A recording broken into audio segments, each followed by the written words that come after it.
Hi guys, so ay tagali sa buong tanan sa Lasal Courtyard together with Romel Templado, Kirk Gillespie, Emmanuel Vasquez, and Kenneth Tomesa. So Kenneth, ano yung mong thoughts about sa math? Math is my least favorite subject. Pero in particular, we're going to be talking about what mathematics is. And to start things off, here's a question for you. Kenneth, what comes into your mind when math is mentioned? I think numbers and problem solving, Aside from that, maybe patterns, geometry.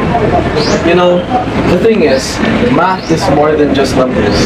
Based on what Einstein said in his book, nature's numbers.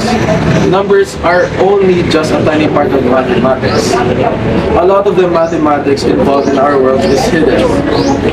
So it is understandable if people's general impression of math is just studying numbers. Wait, so if math is more than just numbers, then why do we only get to use basic add, minus, subtract, divide, and multiply in our everyday lives as we get to work? Because we can't survive with basic arithmetic. Imagine having to buy groceries without numbers. Please tell us in the audience what math really is. Again, math is more than just numbers. However, numbers do form an important part of mathematics, and counting numbers started what we know as math. Next came fractions, the concept of zero, integers, rational and irrational numbers, and even imaginary numbers. But we all learned those in high school already. So, ano pa? What else? Bro, I'm not finished yet. Oh, okay. We still have to discuss operations. Essentially, we take two or more numbers, apply an operation to them, and we get a third number. Then we have functions that showcase how an object is associated with another object in a specific number. Both operations and functions are not things, but they are processes. Oh, okay. So, if you say that they're not things, then are you saying that math is abstract? Yes, math is abstract, but it can be objectified or made into things. I'd like to quote Stuart here. One can argue that the number 2 is not a thing, but a process. When you count 2 dogs, it is a process of counting the dogs in 1 and 2, and associating them. Eventually, this turned into a thing over time, and everyone thinks of 2 as a thing. So tiring to do this math thing, bro. Kapoy ka na? There's more!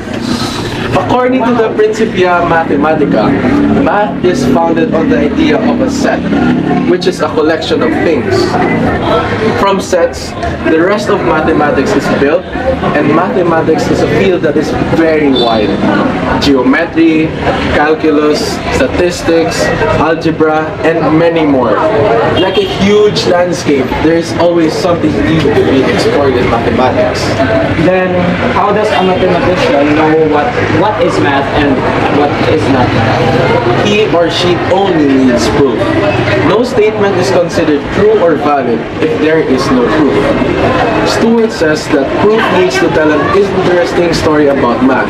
It is a story about math that works, but the story must now have not have any holes, and must have a believable plotline.